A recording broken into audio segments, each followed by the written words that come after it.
Hello, good morning class. आज हम करने जा रहे हैं क्लास 4th का lesson 10th India water resources.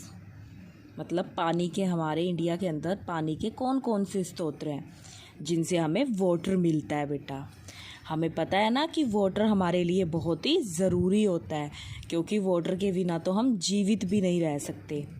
तो देखिए, इसमें हम वाटर रिसोर्सेज के बारे में पढ़ेंगे। देखिए, get going. Nitish often hears that we need to save water. He wonders why it is needed when over 70% of the earth is covered with water. Let's read the chapter to find out. देखिए, इसमें एक लड़के का नाम बता रखा है नीतीश। उन्होंने क्या कहा, जो नीतीश था वो प्राय ये बातें सुनता रहता था कि हमें वाटर को क्या करना चाहिए, सेव करना चाहिए। और जो हमारी अर्थ का 70% भाग है वो किससे कवर्ड है बेटा, वाटर से कवर्ड है। तो ये चीज़ उसने हमें बता रखी है, और वाटर को तो हमें सेव करना ही चाहिए, क्योंकि मैंने बताया था ये हमारा क्या है, एक नेचुरल रिसोर्सेज है।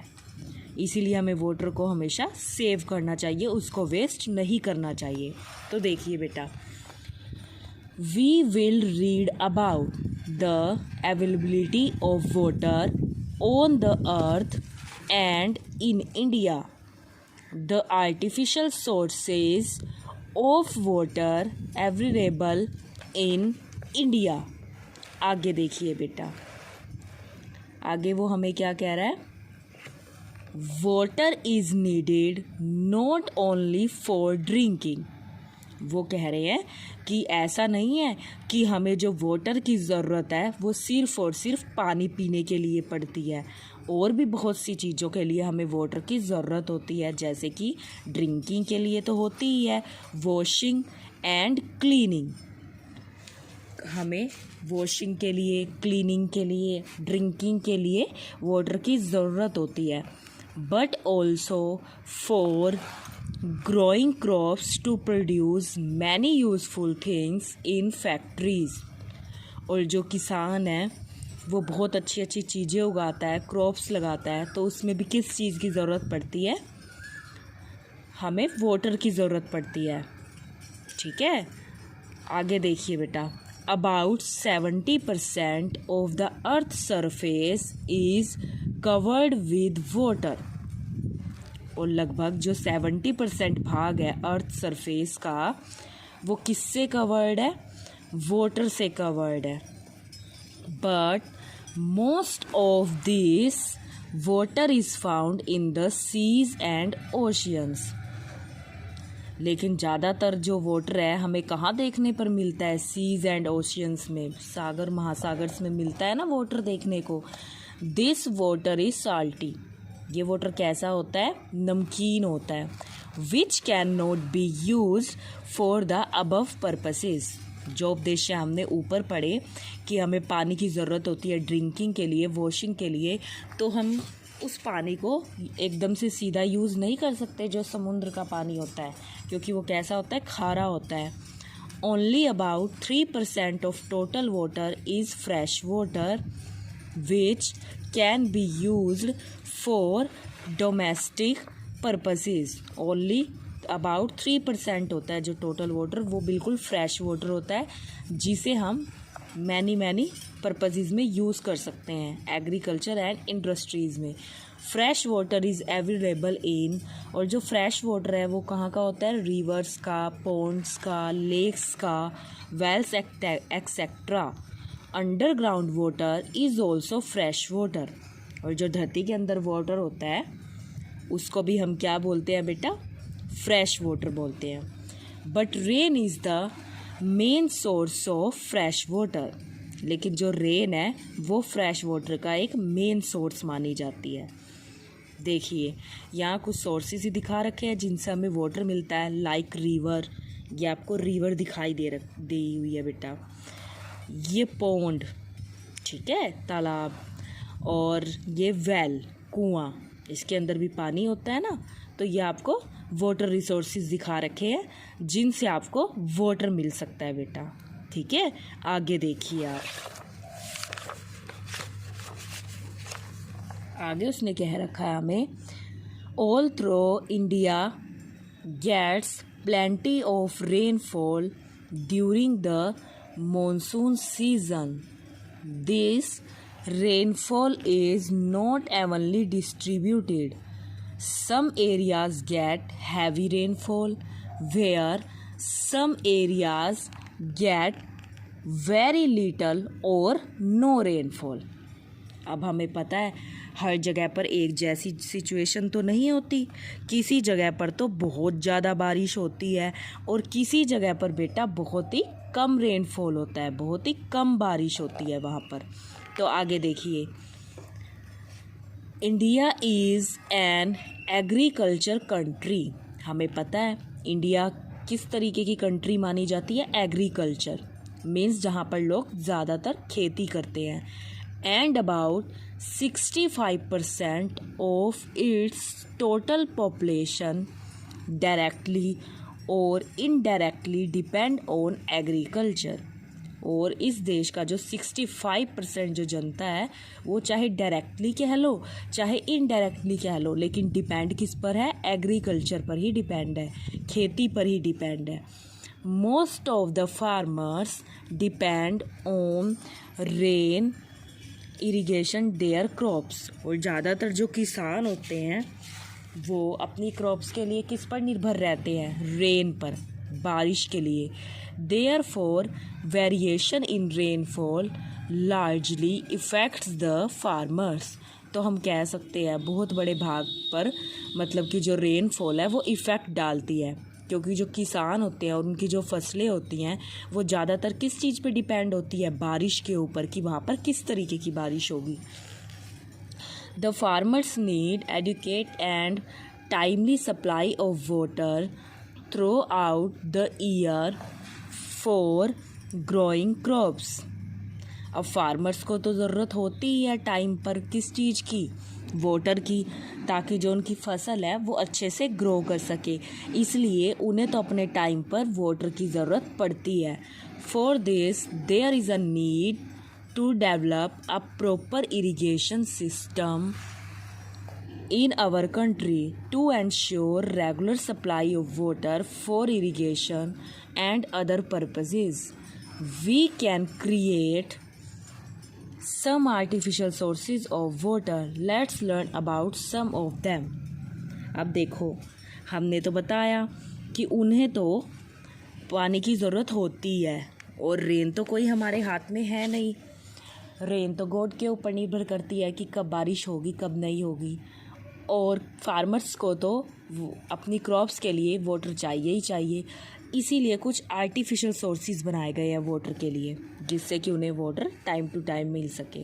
जैसे कि देखो, कैनल्स आर आर्टिफिशियल चैनल्स और waterways that carry water from rivers to the field.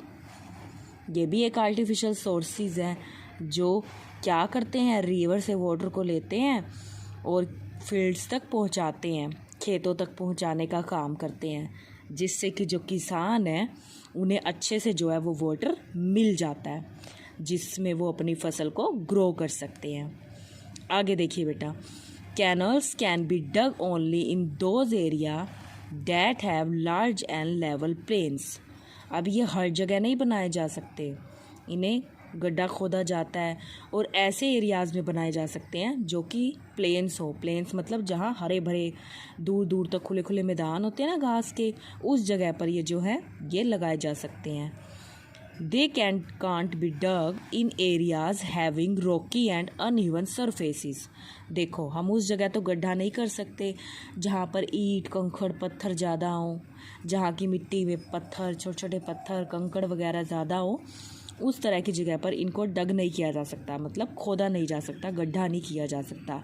ये भी ऐसी जगह पर बनाए जा सकते हैं जो कि प्लेन्स, जो कि खुले खुले जैसे कि घास के मैदान होते हैं, वहाँ पर ये बेटा बनाए जा सकते हैं। This is the reason that canal irrigation system are mostly found in the northern plains. इसीलिए जो इस तरीके के ये जो कैनल हैं ये कहाँ पर दिखाई देते हैं, हमारे नॉर्थर्न प्लेन्स में। Indira Gandhi canals has changed the life of farmers in many parts of Rajasthan. अब इंदिरा गांधी कैनल है उसने कई फार्मर्स की जो लाइफ है उसको चेंज किया है, क्योंकि इसकी मदद से उन्हें फसलें लगाने में बहुत ही मदद मिली है, जिससे वो अपने क्रॉप्स को अच्छे से क्या कर सकते हैं, ग्रो कर सकते हैं। क्योंकि वाटर की ज़रूरत तो चाहिए ही, हमें उन्हें वाटर तो चाहिए ही होगा अपनी क्रॉप्स को लगाने के लिए। आगे देखिए बेटा, अब बात आ जाती है डैम्स की। बांध क्या होते हैं, देखो ये हमारा दिखा रखा है इंदिरा गांधी कैनल्स, लेकिन अब हम पढ़ रहे हैं डैम के बारे में। देखो जैसे ये दिया हुआ है नागा अर्जुन सागर डैम, ये इस तरीके का है। देखिए dam, a dam is a barrier built across a river to hold the river water. ये वाटर को क्या करने का काम करता है, होल्ड करके रखता है, रिवर के वाटर को रोक के रखता है। The water that a dam hold get store in an artificial reserve, और ये भी एक आर्टिफिशियल रिसोर्स ही है जो वाटर को होल्ड करके रखता है, इकट्ठा करके रखता है, एक तरीके से उसको स्टोर करके रखता है। This water is then diverted through canals to the field. ये कैनल से किसकी तरफ, फील्ड की तरफ जो वाटर है उसको पहुंचाने का काम करता है। These dam help not only in irrigation, इनका काम ये नहीं है कि ये सिर्फ और सिर्फ इरीगेशन के लिए ही ज़रूरी है, but they also serve many other purposes. ये और भी बहुत सारे पर्पसेस के लिए यूज़ में लाया जा सकता है। Given below are a few, आगे देखिए, water store in the dams is made to fall from the great height to generate electricity. इसमें वाटर को स्टोर करके उनसे क्या बनाई जाती है, इलेक्ट्रिसिटी भी बनाई जाती है, बिजली भी बनाई जाती है। जो बिजली हमारे घर में आती है ना, वो बिजली की बात हो रही है बेटा, इलेक्ट्रिसिटी भी तैयार की जाती है इसके थ्रू। आगे देखिए बेटा, दिस इलेक्ट्रिसिटी इज कॉल्ड, इसको हम क्या बोल सकते हैं, hydro electricity. Dam help in checking floods by storing excess water. इसके थ्रू जो फ्लोड आती रहती है, बाढ़ आती रहती है, उसको भी चेक किया जा सकता है। आगे देखिए बेटा,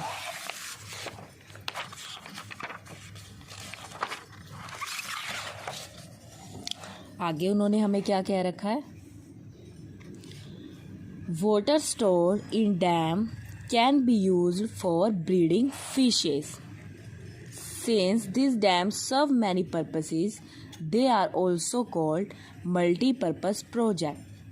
हमें पता है कि ये इलेक्ट्रिसिटी तैयार करने के काम में भी आते हैं, और इनकी मदद से क्या होता है, इनकी मदद से जो किसान हैं उनको भी वाटर मिल जाता है, जिससे वो अपनी फसलें लगा सकते हैं। सो ये मल्टीपर्पसेस के लिए यूज़ में लाया जाता है, इसलिए इसे क्या कह सकते हैं, हम मल्टीपर्पसेस प्रोजेक्ट भी बोल सकते हैं बेटा। आगे देखिए, some important multipurpose project in India are. यहाँ पर कुछ इम्पोर्टेंट मल्टीपर्पसेस प्रोजेक्ट कौन कौन से हैं, जैसे कि फर्स्ट देखिए, Hirakud dam on river Mahanadi. अभी आपके जीके के क्वेश्चन भी निकलते हैं कि जो हीराकुंड डैम है वो कौन सी रिवर के ऊपर है, वो महानदी के ऊपर है। इसी तरीके से बेटा, नागा अर्जुन सागर डैम ऑन रिवर कृष्णा, और जो हमारा नागा अर्जुन सागर डैम है वो कौन सी रिवर के ऊपर है, वो कृष्णा रिवर के ऊपर है। फराक बैरेज ऑन रिवर गंगा, और जो फराक बैरेज है वो कौन सी रिवर के ऊपर है, गंगा के। इसी तरीके से Bhakra Nangal dam on river Sutlej, और जो हमारा भाखड़ा नंगल डैम है वो कौन सी रिवर पर है, सतलुज रिवर पर है। इसी तरीके से बेटा, तहरी डैम ऑन रिवर भागीरथी, और जो तहरी डैम है वो कौन सी रिवर पर है, भागीरथी रिवर पर है। Sardar Sarovar dam on river Narmada, और जो सरदार सरोवर डैम है वो कौन सी रिवर पर है, वो नर्मदा रिवर पर है। Damodar valley project on river Damodar, Idukki dam on river Periyar. तो ये आपको बता रखा है कि कौन सा डैम है और वो किस नदी के ऊपर बनाया गया। आगे देखिए बेटा, टैंक्स एंड पॉन्ड्स। देखिए टैंक आपने देखा होगा कभी ना कभी इस तरीके का कहीं ना कहीं पर। आगे देखिए, at places where digging of a canal is not possible due to rocky and uneven surfaces, water is also collected in tank and ponds। अब वो कह रहा है कि जो प्लेन्स हैं वहाँ पर तो कैनल खोदे जा सकते हैं, गड्ढा किया जा सकता है और वाटर निकाला जा सकता है, लेकिन जो जगह ऐसी है जहाँ पर बहुत सारे ईंट पत्थर कंकड़ हैं वहाँ पर देखो गड्ढा तो खोदा नहीं जा सकता, और वहाँ के लोगों को भी वाटर तो हर जगह नेसेसरी है, हर किसी को चाहिए। तो उनकी प्रॉब्लम का सलूशन किस तरीके से किया जा सकता है, वहाँ पर टैंक्स और पॉन्ड्स की मदद से। वहाँ पर क्या करते हैं लोग, टैंक्स में जो वाटर है उसको स्टोर करके रख लेते हैं। This water is later used for irrigation. जो ये वाटर है जिसे स्टोर करके रख लेते हैं, इसको ये बाद में यूज़ कर सकते हैं बेटा। This type of irrigation is practised in some southern state like Andhra Pradesh, Tamil Nadu and Karnataka. इस तरीके की जो चीज़ें हैं वो आंध्र प्रदेश, तमिलनाडु और कर्नाटका में है। The water of tanks and ponds is also used for domestic purposes. और इनका यूज़ भी हम कैसे कर सकते हैं, डोमेस्टिक पर्पसेस में, अलग अलग उद्देश्यों के लिए हम इसका यूज़ कर सकते हैं बेटा। आगे देखिए आप, अब उसने बात की वेल एंड ट्यूबवेल्स की। हमने देखे हुए हैं वेल्स, कुएं और ट्यूबवेल्स होते हैं ना विलेजेस के अंदर, ट्यूबवेल्स बहुत होती हैं। आगे देखिए, in some places in India underground water unavailable. आज भी इंडिया में हमारे कुछ प्लेसेस ऐसे हैं, हमें पता है अंडरग्राउंड वाटर, जो धरती के नीचे जो है वो पानी पाया जाता है। Wells are dug to reach the underground water. अब वेल्स के थ्रू कुएं बनाए जाते हैं ना, वो धरती में से ही तो निकाला जाता है पानी उसमें से। The underground water is taken out with the help of a Persian wheel. और उसमें किसके थ्रू वो वाटर निकाला जाता है, पेरिशियन व्हील के थ्रू निकाला जाता है। आगे देखिए, pulled by bullocks, this water is used for domestic as well as irrigation purposes. और जो इस तरीके का जो वाटर है हमें मिलता है, उसका यूज़ भी हम डिफरेंट पर्पसेस को पूरा करने के लिए बेटा कर सकते हैं। आगे देखिए, at some places the underground water is too deep and it is not possible to reach it by just digging a well. अब कहीं जगह पर जो पानी होता है ना, वो धरती में बहुत ही ज़्यादा डीप होता है, बहुत ही नीचे गहरा होता है, जिसमें हम वेल के थ्रू सिर्फ और सिर्फ उसको नहीं निकाल सकते। आगे देखिए, in this case people use tubewells to draw out the underground water. उस सिचुएशन में लोग क्या करते हैं, ट्यूबवेल्स का यूज़ करते हैं वाटर को निकालने के लिए। For installing a tubewell drill machine are use to dig deeper holes. अब वो क्या करते हैं, वो काफ़ी डीप होल्स बना लेते हैं उसके अंदर। Tubes are inserted into these hole to reach this water. और इसके थ्रू क्या हम पहुंच सकते हैं, पानी तक हम पहुंच सकते हैं। This water is then pumped out using a motor which runs on the diesel और electricity. Tubewells are generally use in Haryana. और जो ट्यूबवेल है वो ज़्यादातर कहाँ यूज़ की जाती हैं, हरियाणा के अंदर, पंजाब, उत्तर प्रदेश, गुजरात एंड बिहार। यहाँ पर जो हैं ये ज़्यादातर यूज़ की जाती हैं बेटा। आगे देखिए, water conservation. Water is very valuable natural resources. हमें पता है जो वाटर है वो बहुत ही ज़रूरी बहुमूल्य नेचुरल रिसोर्सेज है हमारे लिए। We should use it carefully. हमें पता है हमें इसका यूज़ बड़ी सावधानी से करना चाहिए। एंड नॉट वेस्ट और मिस यूज इट। हमें इसका मिस यूज़ नहीं करना चाहिए बिल्कुल भी, और जितना चाहिए उतना ही लेना चाहिए, वेस्ट नहीं करना चाहिए। Beside we should not pollute the sources of water. हमें वाटर को गंदा भी नहीं करना चाहिए। Many water sources specially rivers and lake are being polluted by some human activities like, जैसे देखिए, throwing of garbage into water bodies। हमें पानी के अंदर बिल्कुल भी कूड़ा करकट नहीं डालना चाहिए। Discharging industrial waste into rivers, washing cloth and animals in water bodies. अब उसने यही कहा है कि किसी भी प्रकार से हमें वाटर को बिल्कुल भी गंदा नहीं करना चाहिए, उसमें वेस्ट मटेरियल नहीं डालना चाहिए, जहरीली चीज़ें नहीं डालनी चाहिए, पशुओं को नहीं नहलाना चाहिए, कपड़े नहीं धोने चाहिए। इससे वो जो वाटर है, जो रिवर्स का वाटर है, वो क्या हो जाता है, प्रदूषित होता है, गंदा होता है बेटा वो। Polluted water is not fit for domestic and irrigation purposes. और जो पोल्यूटेड वाटर होता है वो अलग अलग पर्पसेस के लिए पूरे तरीके से ठीक भी नहीं होता। Therefore we should not induce in any such activity that pollute water. Therefore हमें क्या करना चाहिए, हमें उसमें जो वाटर को है वो बिल्कुल भी प्रदूषित नहीं करना चाहिए, उसको हमें बिल्कुल भी गंदा नहीं करना चाहिए। आई होप आपको ये लेसन यहाँ तक अच्छे से समझ आ गया होगा। अब आपको भी करना क्या है बेटा, आपको ये लेसन यहाँ तक अच्छा रीड करना है बेटा। अच्छा रीड करेंगे यहाँ तक। Thank you, have a nice day.